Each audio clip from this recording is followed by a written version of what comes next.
ओम नमो भगवते वासुदेवाय। आप सभी का हमारे YouTube चैनल पर हार्दिक स्वागत है। आज बृहस्पतिवार के दिन आइए सुने बृहस्पति देव की पौराणिक कथा और विष्णु चालीसा का पाठ। बृहस्पतिवार के दिन भगवान बृहस्पति की पूजा के अनेक महत्व बताए गए हैं। इस दिन जो व्यक्ति भगवान बृहस्पति की व्रत कथा पढ़ता या सुनता है उसे सभी प्रकार के सुख प्राप्त होते हैं। इस कथा को सुनने या पढ़ने मात्र से धन और यश बढ़ता है, विद्या और पुत्र की प्राप्ति होती है, सभी रुके हुए कार्य सफल होते हैं। तो प्रेम से बोले बृहस्पति भगवान की जय हो। प्राचीन समय की बात है। भारत में एक राजा राज करता था। वह बड़ा प्रतापी तथा दानी था। वह नित्य प्रति मंदिर में भगवत दर्शन करने जाता था। वह ब्राह्मण और गुरु की सेवा किया करता था। उसके द्वार कोई भी याचक निराश होकर नहीं लौटता था।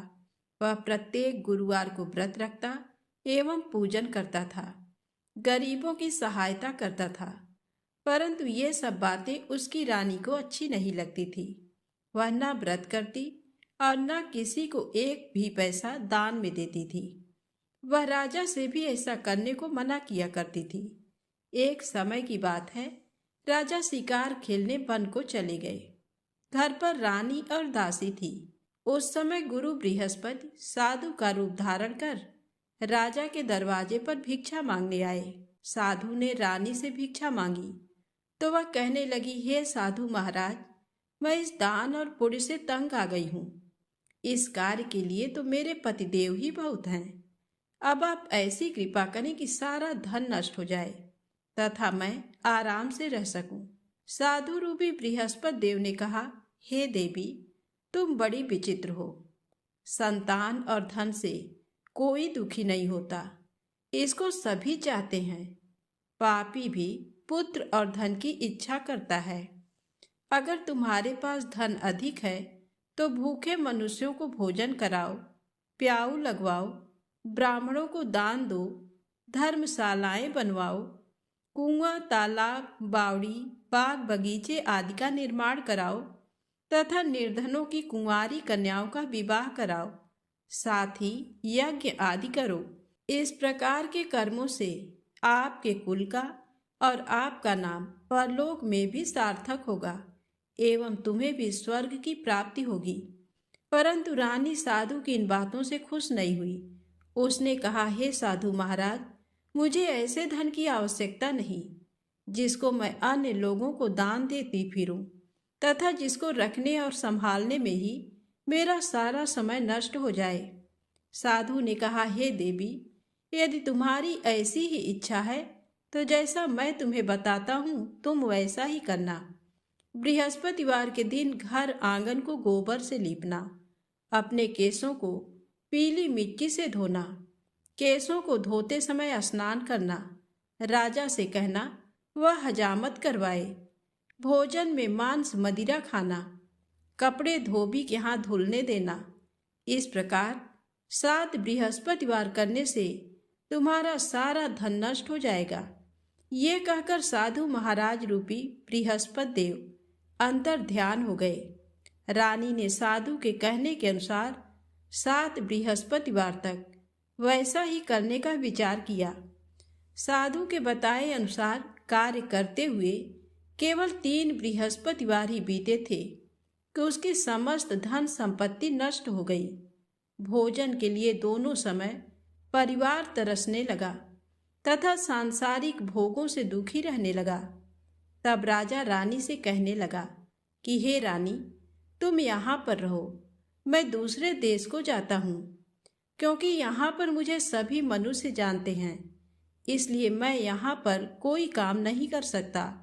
मैं अब परदेश जा रहा हूँ, वहाँ कोई काम धंधा करूँगा, शायद हमारे भाग्य बदल जाए। ऐसा कहकर राजा परदेश चला गया। वह वहाँ जंगल से लकड़ी काट कर लाता और शहर में बेचता। इस तरह जीवन व्यतीत करने लगा। इधर राजा के बिना रानी और दासी दुखी रहने लगी। किसी दिन भोजन मिलता और किसी दिन जल पीकर ही रह जाती। एक बार जब रानी और दासी को 7 दिन तक बिना भोजन के रहना पड़ा तो रानी ने अपनी दासी से कहा, हे दासी, पास ही के नगर में मेरी बहन रहती है, वह बड़ी धनवान है, तू उसके पास जा और कुछ ले आ ताकि थोड़ी बहुत गुजर बसर हो जाए। दासी रानी की बहन के पास गई। उस दिन गुरुवार था और रानी की बहन उस समय बृहस्पतिवार व्रत की कथा सुन रही थी। दासी ने रानी की बहन को अपनी रानी का संदेश दिया, लेकिन रानी की बड़ी बहन ने कोई उत्तर नहीं दिया। जब दासी को रानी की बहन से कोई उत्तर नहीं मिला तो वह बहुत दुखी हुई और उसे क्रोध भी आया। दासी ने वापस आकर रानी को सारी बात बता दी। सुनकर रानी ने अपने भाग्य को कोसा। उधर रानी की बहन ने सोचा कि मेरी बहन की दासी आई थी, परंतु मैं उससे नहीं बोली, इससे वह बहुत दुखी हुई होगी। कथा सुनकर और पूजन समाप्त करके वह अपनी बहन के घर आई और कहने लगी, हे बहन, मैं बृहस्पतिवार का व्रत कर रही थी। तुम्हारी दासी मेरे घर आई थी, परंतु जब तक कथा होती है तब तक न तो उठते हैं और ना ही बोलते हैं, इसलिए मैं नहीं बोली। कहो दासी क्यों गई थी? रानी बोली, बहन, तुमसे क्या छिपाऊं? हमारे घर में खाने तक को अनाज नहीं था। ऐसा कहते कहते रानी की आंखें भर आईं। उसने दासी समेत पिछले 7 दिनों से भूखे रहने तक की बात अपनी बहन को विस्तार पूर्वक सुना दी। रानी की बहन बोली, देखो बहन, भगवान बृहस्पति देव सबकी मनोकामना को पूर्ण करते हैं। देखो, शायद तुम्हारे घर में अनाज रखा हो। पहले तो रानी को विश्वास नहीं हुआ, पर बहन के आग्रह करने पर उसने अपनी दासी को अंदर भेजा तो उसे सचमुच अनाज से भरा एक घड़ा मिल गया। ये देखकर दासी को बड़ी हैरानी हुई। दासी रानी से कहने लगी, हे रानी, जब हमको भोजन नहीं मिलता तो हम व्रत ही तो करते हैं, इसलिए क्यों न इनसे व्रत और कथा की विधि पूछ ली जाए ताकि हम भी व्रत कर सकें। तब रानी ने अपनी बहन से बृहस्पतिवार व्रत के बारे में पूछा। उसकी बहन ने बताया, बृहस्पतिवार के व्रत में चने की दाल और मुनक्का से विष्णु भगवान का केले की जड़ में पूजन करें तथा दीपक जलाएं, व्रत कथा सुने और पीला भोजन ही करें। इससे बृहस्पति देव प्रसन्न होते हैं। व्रत और पूजन विधि बताकर रानी की बहन अपने घर को लौट गई। 7 दिन के बाद जब गुरुवार आया तो रानी और दासी ने व्रत रखा। गुड़साल में जाकर चना और गुड़ लेकर आई, फिर उससे केले की जड़ तथा विष्णु भगवान का पूजन किया। अब पीला भोजन कहाँ से आए, इस बात को लेकर दोनों बहुत दुखी थे। चूंकि उन्होंने व्रत रखा था, इसलिए बृहस्पति देव उनसे प्रसन्न थे। इसलिए वे एक साधारण व्यक्ति का रूप धारण कर 2 थालों में सुंदर पीला भोजन दासी को दे गए। भोजन पाकर दासी प्रसन्न हुई और फिर रानी के साथ मिलकर भोजन ग्रहण किया। उसके बाद वे सभी गुरुवार को व्रत और पूजन करने लगी। बृहस्पति भगवान की कृपा से उनके पास फिर से धन संपत्ति आ गई, परंतु रानी फिर से पहले की तरह आलस्य करने लगी। तब दासी बोली, देखो रानी, तुम पहले भी इस प्रकार आलस्य करती थी। तुम्हें धन रखने में कष्ट होता था, इस कारण सभी धन नष्ट हो गया, और अब जब भगवान बृहस्पति की कृपा से धन मिला है तो तुम्हें फिर से आलस्य होता है।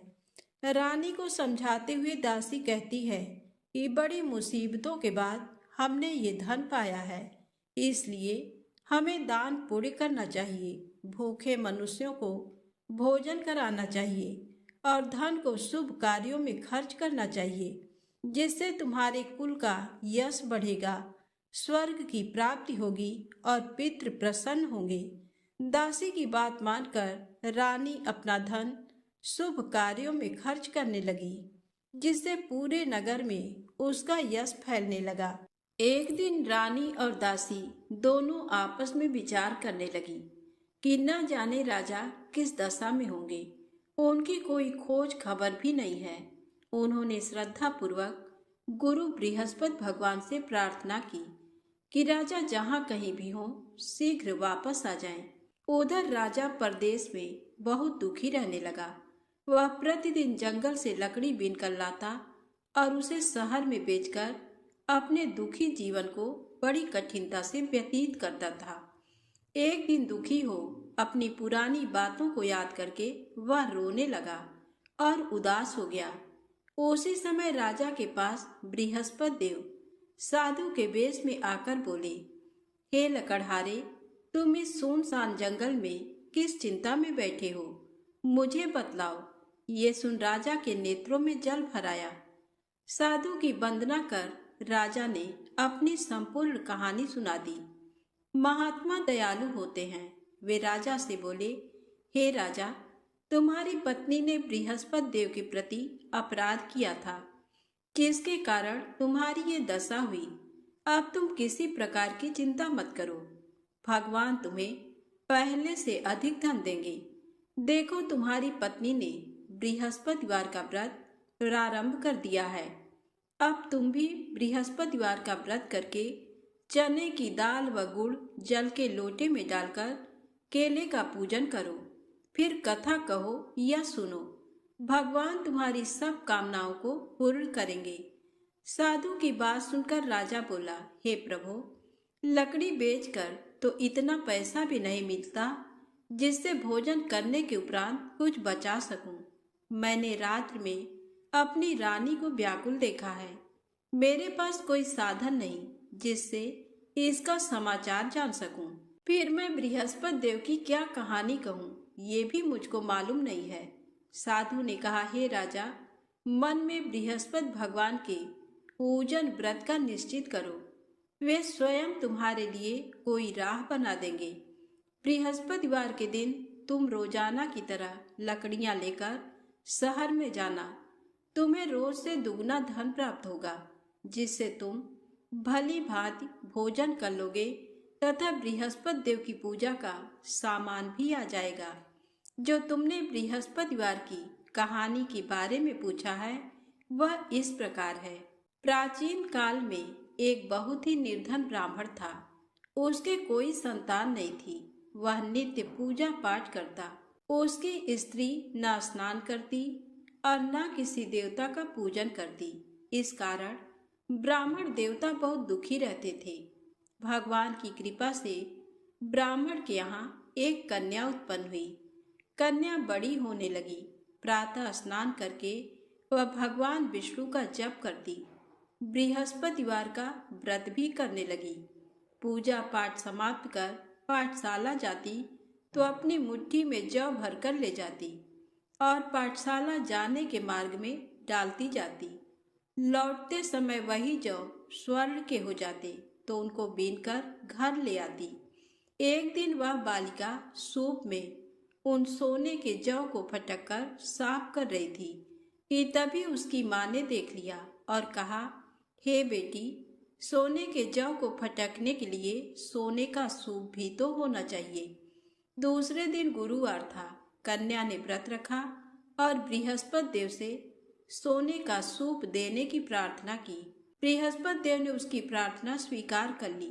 रोजाना की तरह वह कन्या जौ फैलाती हुई पाठशाला चली गई। पाठशाला से लौटकर जब वह जौ बीन रही थी तो बृहस्पति देव की कृपा से उसे सोने का सूप मिला। उसे वह घर ले आई और उससे जौ साफ करने लगी, परंतु उसकी माँ का वही ढंग रहा। एक दिन की बात है, कन्या सोने के सूप में जब जौ साफ कर रही थी उस समय उस नगर का राजकुमार वहां से निकला। कन्या के रूप को देखकर वह उस पर मोहित हो गया। राजमहल आकर वह भोजन तथा जल त्याग कर उदास होकर लेट गया। राजा को जब राजकुमार द्वारा अन्न जल त्यागने का समाचार ज्ञात हुआ तो अपने मंत्रियों के साथ वह अपने पुत्र के पास गया और कारण पूछा। राजकुमार ने राजा को उस लड़की के घर का पता भी बता दिया। मंत्री उस लड़की के घर गया। मंत्री ने ब्राह्मण के समक्ष राजा की ओर से निवेदन किया। कुछ ही दिन बाद ब्राह्मण की कन्या का विवाह राजकुमार के साथ संपन्न हो गया। कन्या के घर से जाते ही ब्राह्मण के घर में पहले की भांति गरीबी का निवास हो गया। एक दिन दुखी होकर ब्राह्मण अपनी पुत्री से मिलने गए। बेटी ने पिता की अवस्था को देखा और अपनी माँ का समाचार पूछा। ब्राह्मण ने सभी हाल कह सुनाया। कन्या ने बहुत सा धन देकर अपने पिता को विदा कर दिया, लेकिन कुछ दिन बाद फिर वही हाल हो गया। ब्राह्मण फिर अपनी कन्या के यहाँ गया और सभी हाल कहा तो पुत्री बोली, हे पिताजी, आप माता जी को यहाँ लिवा लाओ। मैं उन्हें वह विधि बता दूंगी जिससे गरीबी दूर हो जाए। ब्राह्मण देवता अपनी स्त्री को साथ लेकर अपनी पुत्री के पास राजमहल पहुँचे तो पुत्री अपनी माँ को समझाने लगी, हे माँ, तुम प्रातःकाल स्नान आदि करके विष्णु भगवान का पूजन करो तो सब दरिद्रता दूर हो जाएगी। परंतु उसकी माँ ने उसकी एक भी बात नहीं मानी। वह प्रातःकाल उठकर अपनी पुत्री के बच्चों का बचा जूठन खा लेती थी। एक दिन उसकी पुत्री को बहुत गुस्सा आया। उसने अपनी माँ को एक कोठरी में बंद कर दिया। प्रातःकाल उसने स्नान आदि करा के पूजा पाठ करवाया तो उसकी माँ की बुद्धि ठीक हो गई। इसके बाद वह नियम से पूजा पाठ करने और प्रत्येक बृहस्पतिवार को व्रत रखने लगी। इस व्रत के प्रभाव से मृत्यु के बाद वह स्वर्ग को गई। वह ब्राह्मण भी सुखपूर्वक इस लोक का सुख भोगकर स्वर्ग को प्राप्त हुआ। इस तरह कहानी कहकर साधु देवता वहां से अंतर ध्यान हो गए। धीरे धीरे समय व्यतीत होने पर फिर बृहस्पतिवार का दिन आया। राजा जंगल से लकड़ी काटकर शहर में बेचने गया। उसे उस दिन और दिनों से अधिक धन मिला। राजा ने चना गुड़ आदि लाकर बृहस्पतिवार का व्रत किया। उस दिन से उसके सभी क्लेश दूर हुए। परंतु जब अगले गुरुवार का दिन आया तो वह बृहस्पतिवार का व्रत करना भूल गया। इस कारण बृहस्पति भगवान नाराज हो गए। उस दिन उस नगर के राजा ने विशाल यज्ञ का आयोजन किया तथा शहर में ये घोषणा करा दी कि कोई भी मनुष्य अपने घर में भोजन न बनावे, न आग जलावे। समस्त जनता मेरे यहाँ भोजन करने आवे। इस आज्ञा को जो न मानेगा उसे फांसी की सजा दी जाएगी। इस तरह की घोषणा संपूर्ण नगर में करवा दी गई। राजा की आज्ञा अनुसार शहर के सभी लोग भोजन करने गए, लेकिन लकड़हारा कुछ देर से पहुंचा।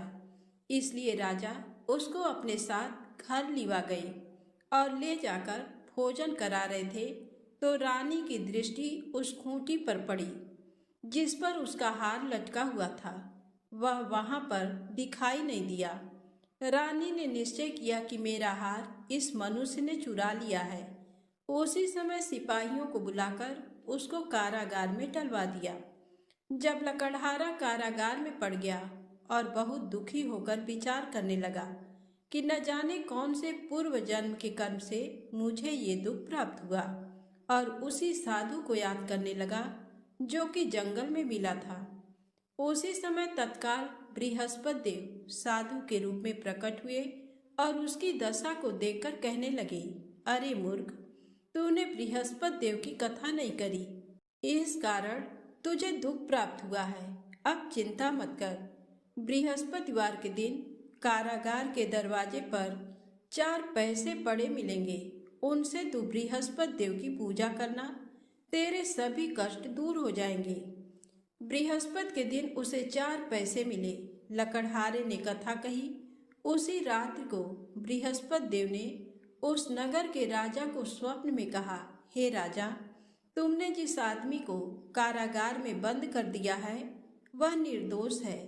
वह राजा है, उसे छोड़ देना। रानी का हार उसी खूंटी पर लटका है। अगर तू ऐसा नहीं करेगा तो मैं तेरे राज्य को नष्ट कर लूंगा। इस तरह रात्रि के स्वप्न को देखकर राजा प्रातःकाल उठा और खूंटी पर हार देकर लकड़हारे को बुलाकर क्षमा मांगी तथा लकड़हारे को योग्य सुंदर वस्त्र आभूषण देकर विदा कर दिया। बृहस्पति देव की आज्ञा अनुसार लकड़हारा अपने नगर को चल दिया। राजा जब अपने नगर के निकट पहुंचा तो उसे बड़ा आश्चर्य हुआ। नगर में पहले से अधिक बाग, तालाब, कुएं तथा बहुत सी धर्मशाला, मंदिर आदि बन गए हैं। राजा ने पूछा, ये किसका बाग और धर्मशाला है? तब नगर के सब लोग कहने लगे, ये सब रानी और बांदी के हैं। तो राजा को आश्चर्य हुआ और गुस्सा भी आया। जब रानी ने ये खबर सुनी कि राजा आ रहे हैं तो उन्होंने बांदी से कहा कि हे दासी, देख राजा हमको कितनी बुरी हालत में छोड़ गए थे।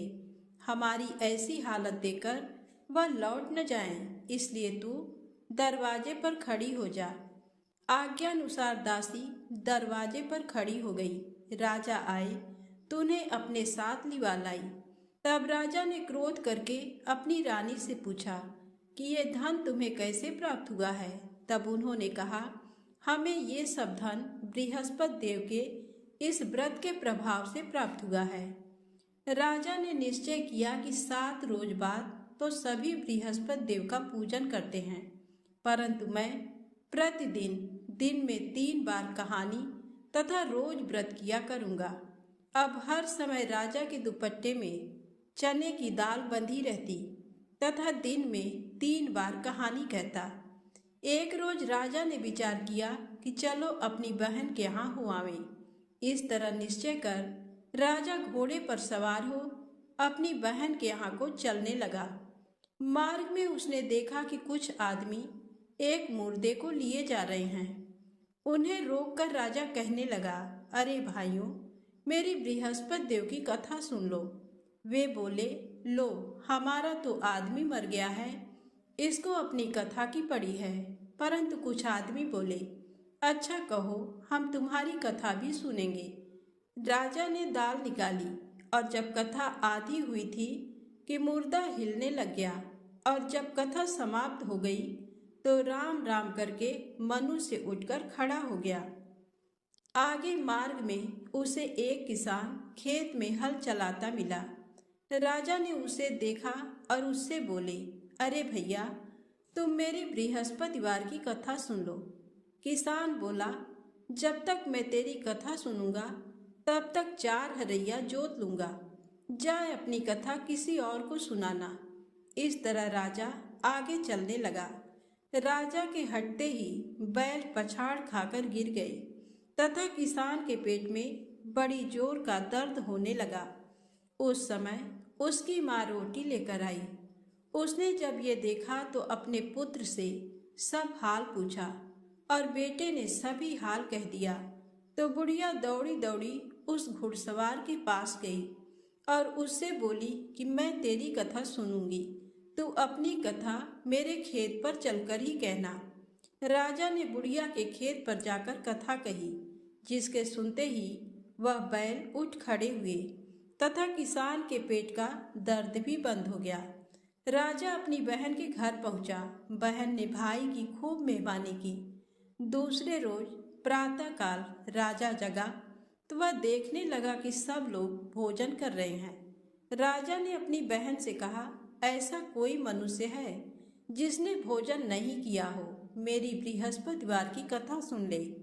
बहन बोली, हे भैया, ये देश ऐसा ही है कि पहले यहाँ लोग भोजन करते हैं, बाद में अन्य काम करते हैं। अगर कोई पड़ोस में हो तो देख आऊं। वह ऐसा कहकर देखने चली गई, परंतु उसे कोई ऐसा व्यक्ति नहीं मिला जिसने भोजन न किया हो। अतः वह एक कुम्हार के घर गई जिसका लड़का बीमार था। उसे मालूम हुआ कि उनके यहाँ 3 रोज से किसी ने भोजन नहीं किया है। रानी ने अपने भाई की कथा सुनने के लिए कुम्हार से कहा। वह तैयार हो गया। राजा ने जाकर बृहस्पतिवार की कथा कही, जिसको सुनकर उसका लड़का ठीक हो गया। अब तो राजा की प्रशंसा होने लगी। एक रोज राजा ने अपनी बहन से कहा कि हे बहन, हम अपने घर को जाएंगे, तुम भी तैयार हो जाओ। राजा की बहन ने अपनी सास से कहा। सास ने कहा, हाँ चली जा, परंतु अपने लड़कों को मत ले जाना, क्योंकि तेरे भाई के कोई औलाद नहीं है।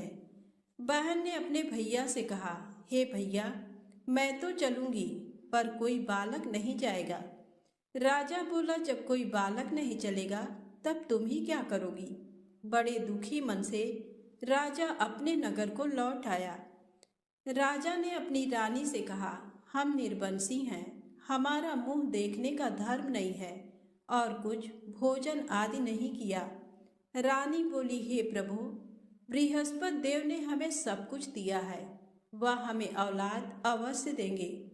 उसी रात को बृहस्पति देव ने राजा से स्वप्न में कहा, हे राजा उठ, सभी सोच त्याग दे, तेरी रानी गर्भ से है।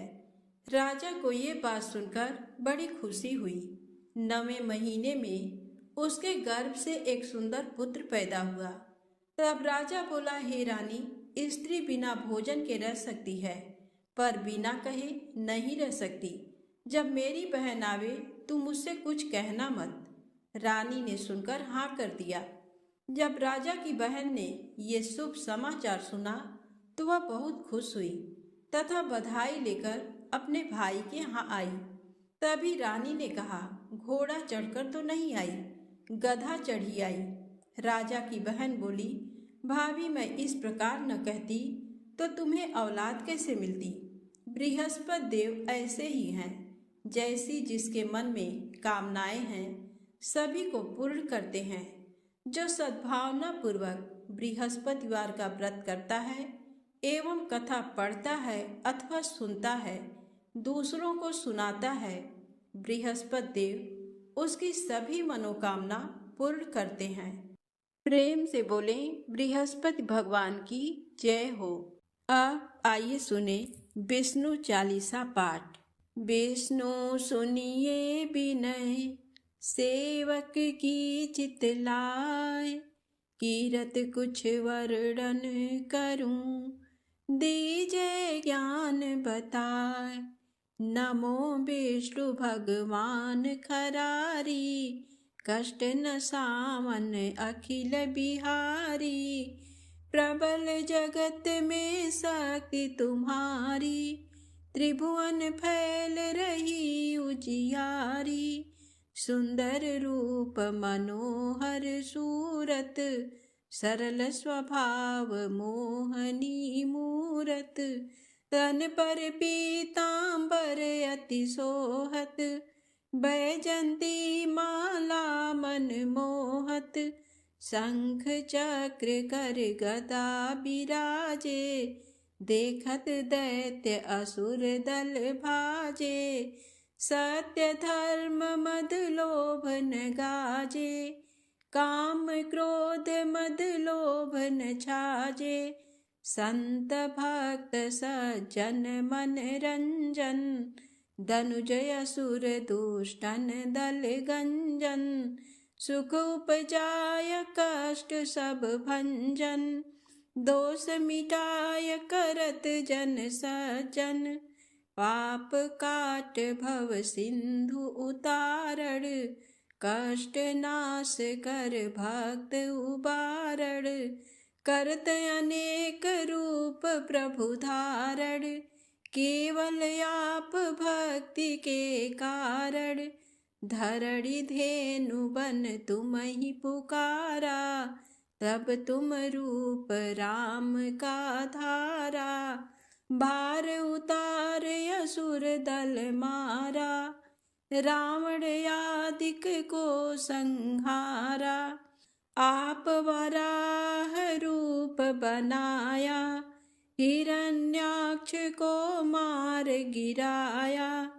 धर्मत्स्य तन सिंधु बनाया, 14 रत्नन को निकलाया।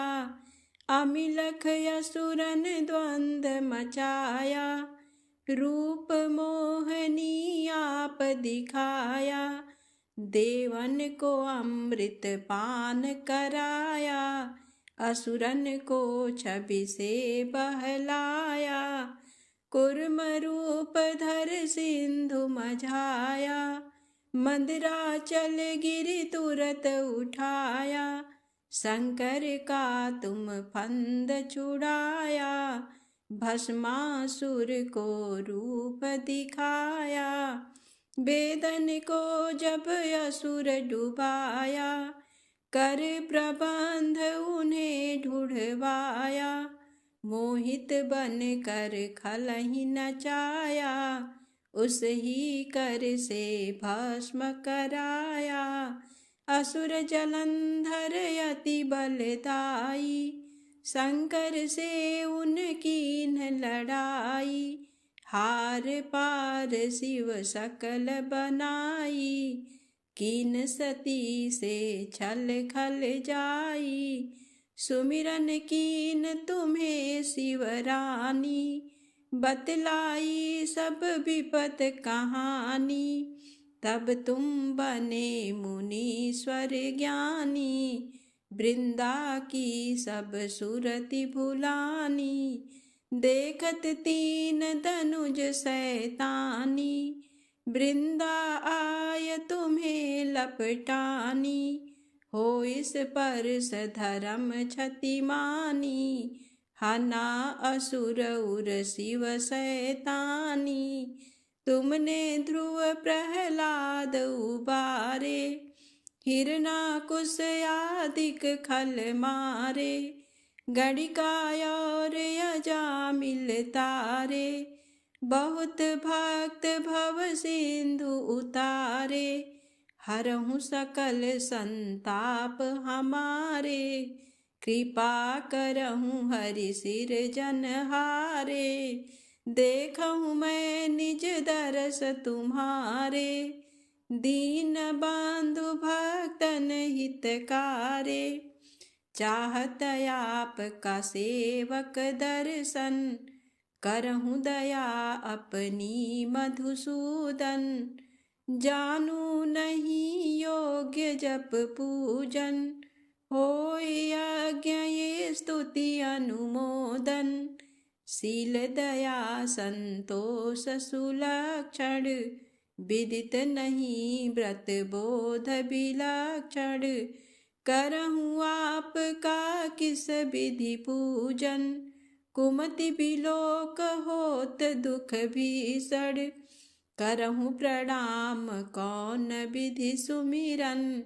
कौन भांति मैं करहु समर्पण, सुर मुनि करत सदा सेवकाई। हर्षित रहत परम गति पाई, दीन दुखिन पर सदा सहाई। निज जन जान लेओ अपनाई, पाप दोष संताप नसाओ। भव बंधन से मुक्त कराओ, सुत संपत्ति दे सुख उपजाओ। निज चरणन का दास बनाओ, भक्त सदा ये विनय सुनावे। पढ़े सुने जो जन सुख पावे। प्रेम से बोले विष्णु भगवान की जय हो। आइए सुने बृहस्पति देव की आरती। ओम जय बृहस्पति देवा, ओम जय बृहस्पति देवा। छिन छिन भोग लगाऊं, छिन छिन भोग लगाऊं, कदली फल मेवा। ओम जय बृहस्पति देवा, तुम पूर्ण परमात्मा, तुम अंतर्यामी। जगत पिता जगदीश्वर, जगत पिता जगदीश्वर, तुम सबके स्वामी। ओम जय बृहस्पति देवा। चरणामृत निज निर्मल, सब पातक हरता। सकल मनोरथ दायक, सकल मनोरथ दायक, कृपा करो भरता। ओम जय बृहस्पति देवा। तन मन धन अर्पण कर, जो जन शरण पड़े। प्रभु प्रकट तब हो कर, प्रभु प्रकट तब हो कर, आकर द्वार खड़े। ओम जय बृहस्पति देवा। दीन दयाल दयानिधि, भक्तन हितकारी। पाप दोष सब हरता, पाप दोष सब हरता, भव बंधन हारी। ओम जय बृहस्पति देवा।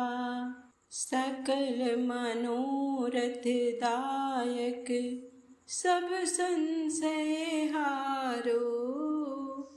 विषय विकार मिटाओ, विषय विकार मिटाओ, संतन सुखकारी। ओम जय बृहस्पति देवा। श्री बृहस्पति जी की आरती प्रेम से जो गावे।